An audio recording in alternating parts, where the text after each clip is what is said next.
Doctor Raghavendra Trivedi ji. Radhe Radhe बोलो। राधे राधे महाराज जी। महाराज जी, श्री जी कृपा से मैं राजस्थान में एक सरकारी संस्कृत विद्यालय में अपनी सेवाएं दे रहा हूं, जहां छात्रों को गीता आदि धर्म ग्रंथ पढ़ाने पड़ते हैं। महाराज जी, मुझे गीता जी पढ़ाते समय कुछ श्लोकों में कुछ संदेह था, मैं आपसे उसका समाधान चाहता हूं। किसका प्रश्न है? हाँ, आपका है महाराज जी। क्या? उसमें ये कह रहे हैं कि एक इस तत्व को सुनकर भी कोई नहीं जानता। एक श्लोक में ऐसा लाइन आया था, और यत्न करने वालों में से भी कोई एक भगवान के तत्व उनको तत्व से जानता है।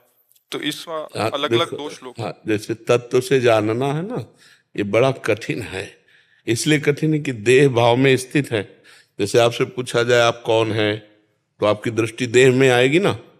मैं अमुक जगह का हूँ, अमुक हूँ, अध्यापक हूँ, या जो भी आप बोलेंगे, अपने स्वरूप को तो नहीं बोले, तत्व को तो नहीं बोले ना। तो वो दृष्टि ही नहीं है, तत्व दृष्टि ही नहीं है। कोई बिरला होता है जिसके तत्व दृष्टि होती है। जैसे हमारी जो दृष्टि है ना अपने लोगों, ये देह दृष्टि है। स्त्री देह, पुरुष देह, पशु देह, जड़ चैतन्य, ये हमारी प्राकृतिक दृष्टि है। प्राकृतिक दृष्टि से हमारी जब ब्रह्म दृष्टि आएगी तब तत्व दृष्टि होगी। अभी साधन ही नहीं है ब्रह्म दृष्टि वाला। जैसे दूध में घी है, पर बिना प्रक्रिया के आप नहीं निकाल सकते। प्रक्रिया जब आप करेंगे तभी उसमें, नहीं तो आप दूध में पूड़ी पका के दिखाओ, नहीं ना। ऐसे ही ब्रह्म सर्वत्र है, पर उसकी साधना है। जब तक वो साधन नहीं होगा तब तक वो दृष्टि समझ में नहीं आएगी, वो दृष्टि नहीं आएगी, तत्व दृष्टि जिसे कहते हैं। अब जैसे साधन है जो वेदांत तत्व दृष्टि के लिए आदेश करता है, उसमें पहले सत असत का जो निर्णय करे, ऐसा दिव्य विवेक हो, सत असत का निर्णय करने वाला। तो जैसे विवेक की बात आती है तो ब्रह्म सत्यम जगन मिथ्या, संपूर्ण जगत मिथ्या है, और उसी को हम सत्य मान रहे तो हमारी दृष्टि ही खत्म, परमार्थ वाली दृष्टि ही नहीं है। तो पहला तत्व दृष्टि के लिए पहला लक्षण है विवेक, जो सत असत का तत्काल निर्णय कर दे, उसको विवेक कहते। बिना सोचे विचार करके निर्णय करना नहीं, विवेक वो नहीं होता। विवेक होता है तुरंत, नहीं तो विचार का अवसर नहीं देता काम क्रोध आदि। वो विचार का अवसर नहीं, वो इतना लपेट लेते हैं, इतना तन्मय कर लेते हैं कि मुझे भूख चाहिए, या मुझे गुस्सा आ रहा है, या मुझे भूख लगी है, मुझे प्यास लगी है। ये मेरे को नहीं लगती, इनका अलग अलग धर्म है। इसीलिए तत्व दृष्टि, अब जैसे भूख लगी है तो प्राणों का धर्म है, हमारा थोड़ी धर्म है। हमें देखना है, ये नेत्रेंद्रिय का दृष्टि, ये मन और नेत्रेंद्रिय मिलकर देखना चाहते हैं। मुझे प्यास लगी, ये प्राणों का धर्म है। अब हर इंद्रिय का सबका अलग अलग धर्म है, और हम उनको स्वीकार किए हुए हैं। इसी भ्रम को मिटाना है। तो पहला है सत असत का विवेक, दूसरा है लोक परलोक के भोगों से वैराग्य, तीसरा है इंद्रिय निग्रह सम, चौथा है मनोनिग्रह, मन का संयम करना, पांचवा है तितिक्षा, भारी सहनशील, मान अपमान सुख दुख निंदा स्तुति सबको सह जाए, और फिर है समाधान। समाधान माने लक्ष्य, भगवत तत्व ब्रह्म तत्व, इसका लक्ष्य। फिर है मुमुक्षुता, मैं मुक्त होना चाहता हूं। ये साधन चतुष्टय जब होता है उसके अंदर, सठ संपत्ति और साधन चतुष्टय, तब वो इस ज्ञान के मार्ग का पथिक होता है।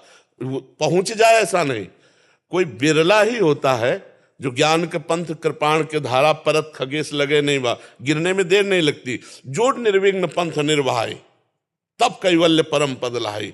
फिर वो जब देखता है तो सर्वम खलमिदम ब्रह्म। पहला आया था कि ब्रह्म सत्यम जगन मिथ्या, फिर क्या आया, जब तत्व दृष्टि जागृत हुई तो वही जो ब्रह्म सत्य जाना वही ये है। सर्वम सर्वम खलमिदम ब्रह्म, सब ब्रह्म ही है। ईशावास्यमिदं सर्वम यत् किंचित् जगत्याम जगत, एक कण भी ऐसा नहीं जो ईश्वर ना हो, वही ईश्वर ही स्वयं बना हुआ बैठा। ये अनुभव में आ जाए। अभी जैसे ये बात सुनी ना, तो अनुभव में तो नहीं आई ना। हमें ईश्वर नहीं दिखेगा, हमें पुरुष दिखेगा, हमें स्त्री दिखेगी, हमें दोषी दिखेगा, हमें निर्दोष दिखेगा, हमें बुरा दिखेगा, हमें महात्मा दिखेगा, अलग अलग तत्व दृष्टि नहीं। और जब तत्व दृष्टि आएगी तो भगवान कह रहे विद्या विनय संपन्ने ब्राह्मणे गविहस्तनी स्वनीचय सुपाके चा पंडिता सम दर्शिना, वो सब जगह एक ही तत्व को देखता है, गाय में, चांडाल में, हाथी में, कुत्ते में, विद्या विनय संपन्न ब्राह्मण में, सब में एक ही तत्व देख रहा है, दूसरा नहीं। वो तत्वदर्शी महात्मा ये देखता है। यो माम पश्यति सर्वत्र सर्वम च मयि पश्यति तस्याहम न प्रणश्यामि सच में न प्रणश्यति। जो सर्वत्र मुझे देखता है और सबको मेरे में देखता है, वो मेरी से कभी दूर नहीं होता। वो सर्वत्र मेरे को देखता है, सबको मेरे में देखता है, मैं उससे अलग नहीं होता, वो मेरे से अलग नहीं होता, वो मेरे में ही रहता है। समझ रहे हैं ना तत्व दृष्टि का? तो कोई बिरला ऐसा है जो तत्व दृष्टि जान पाए जी।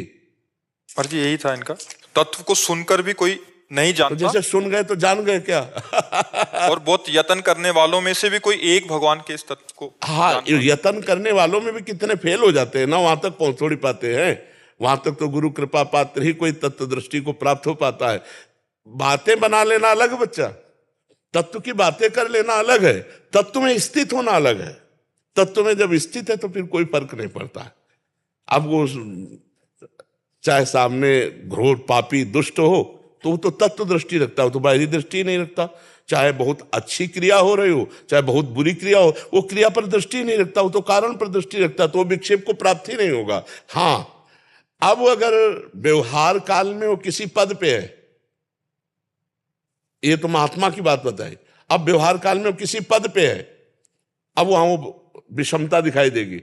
वो दोषी को दंड देगा और निर्दोष को क्षमा कर देगा, लेकिन तत्व दृष्टि में दोनों के प्रति समान भाव है। व्यवहार में आपको विषमता दिखाई दे रही है।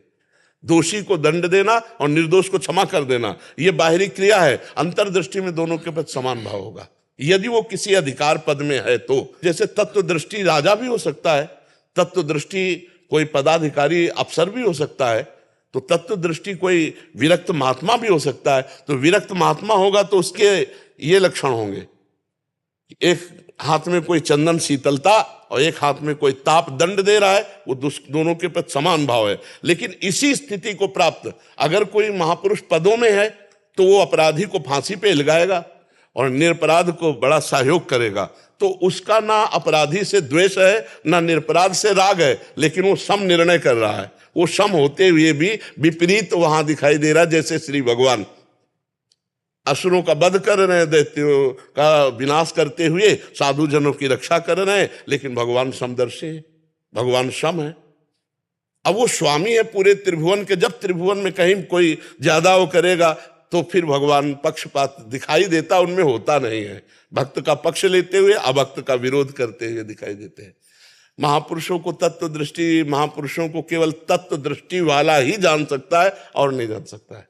बाहरी लक्षणों से नहीं जाना जा सकता है, क्योंकि बाहरी व्यवहार अगर वो किसी पद में है, मान लो किसी पत्नी का पति है, तो उसके साथ बिल्कुल ठीक पति जैसा व्यवहार होगा। वहीं उसकी बहन है, उसके साथ ठीक बहन जैसा व्यवहार होगा।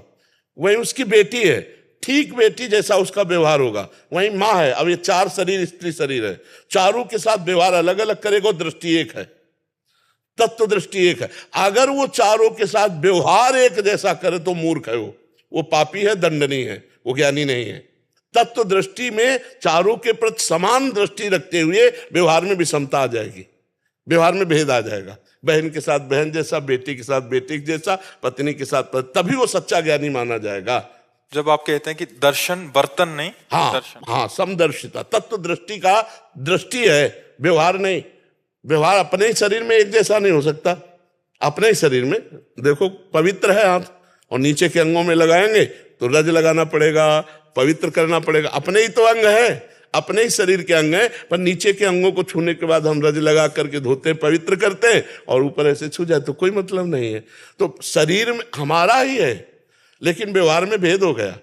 नीचे के अंगों का स्पर्श करके हम पवित्रता का निर्वाह करेंगे और ऊपर के अंग छू जाए तो कोई परेशानी नहीं। तो ऐसे ही जैसे हमारा ही शरीर है पर व्यवहार में भेद है, ऐसे ही व्यवहार में भेद रहेगा उसके भी, जो तत्व दृष्टि वाला महापुरुष है।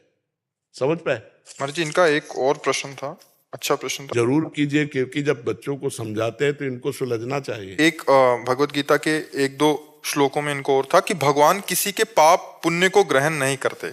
एक श्लोक में एक आता और दूसरे श्लोक में अन्य अध्याय के, तू जो कुछ करता है वो सब मुझे अर्पण कर दे, अर्थात भगवान सब कुछ ग्रहण करते हैं। हाँ। एक तरफ कह रहे हैं किसी के पाप पुण्य हाँ, को ग्रहण आप ये समझना है कि हमको किसी से कोई मतलब नहीं है, उत्तर हम दे रहे हैं, हमको किसी से कोई मतलब नहीं। और देख, तू मेरा शरणागत है, तू चिंता मत कर, पूरा भार मैं लेता हूं। दो शब्द हैं, जो करोगे भोगना पड़ेगा, अवश्य में भोक्तव्यम कृतम कर्म शुभाशुभम। और एक शब्द है, तुम शरणागत हो, तुम चिंता क्यों करते हो, अहम त्वाम सर्व पापे मोक्षयिष्यामि मा शुचा, मैं तुम्हें पवित्र करूंगा समस्त पापों से, यत् करोषि, जो तुम करते हो मेरे को समर्पित करो। ये संबंध एक जगह बोल रहे हैं शरणागत संबंध को लेकर, और एक जगह सार्वभौम राजा भगवान बोल रहे हैं जो तुम करोगे तुम्हें भोगना पड़ेगा, तुम्हारे पाप पुण्य का अधिकारी मैं नहीं, तुम्हें भोगना पड़ेगा, अवश्य में भोक्तव्यम कृतम कर्म शुभाशुभम, शुभ अशुभ मेरे। और एक है शरणागत, उससे कह रहे जो कर रहा है तुम मेरे को समर्पित कर, मैं संभाल लूंगा, मैं अहम ताम सर्व पापेभ्यो मोक्षयिष्यामि मा शुचा, मैं संभाल लूंगा, तू चिंता मत कर। अपचेत्सु दुराचारो भजते माम अनन्य भाग, साधुरेव समंतव्या सम्यक व्यवसिता, ऐसा घोर दुराचारी भी हो और मेरी शरण में आ जाए तो मैं उसे महात्मा बना दूंगा। क्षिप्रम भवति धर्मात्मा, समझ रहे ना, दोनों जगह अलग अलग बातें हैं। अलग अलग बातों को अगर हम एक जगह मिलाएंगे तो फिर वो मिल नहीं पाएंगी। एक जगह राजा बन करके सार्वभौम सिद्धांत बोल रहे हैं और एक जगह पक्षपात शरणागत का ले रहे हैं कि तो जो कर मेरे को समर्पित कर। तो आग में चंदन डालो तो आग, लोहा डालो तो आग, और विष्ठा डालो तो आग, आग अपना स्वरूप प्रदान कर देती है। तो जब ऐसे हो जाते हैं ना तो शुभ अशुभ दोनों भस्म हो जाते हैं, भगवत स्वरूप हो जाता है जीव। पुण्य और पाप दोनों नष्ट हो जाते हैं। अगर पुण्य भी रहेगा तो सोने की जंजीर है, पाप रहेगा तो लोहे की जंजीर है, बंधन तो दोनों से ही प्राप्त है। पाप और पुण्य दोनों का नाश करके भगवत स्वरूप हो जाता है। आप समझ पाए इस बात को? अगली बात हो गया। आपका उदाहरण मैं कक्षा में रिप्रेजेंट करता हूँ, बहुत अच्छे से समझा पाता हूँ, आपका धन्यवाद। और आपका चित्र लेकर के नाम जप करता हूँ, गुरु मानता हूँ। वो आपकी श्रद्धा का विषय है, आपकी भावना का है। गुरु के माने शिष्य नहीं होता, शिष्य के माने गुरु होता है। आपके मानने से होता। द्रोणाचार्य ने निकाल दिया एकलव्य को, हम शिष्य नहीं मानते, और एकलव्य ने मान लिया तो जो अर्जुन को शिक्षा प्रगट में द्रोणाचार्य जी ने दी उससे भी अधिक प्रवीण एकलव्य हुआ। आश्चर्य की बात है, अर्जुन जी को प्रगट में शिक्षा दी, उनसे भी प्रवीण एकलव्य जी ने भाव से शिक्षा ली, द्रोणाचार्य की मूर्ति बनाकर और उनको गुरु बनाकर। ये तो अपने शिष्य के भाव का है, वो किसको गुरु मान करके क्या प्राप्त कर लेता है, ये उसकी भावना है।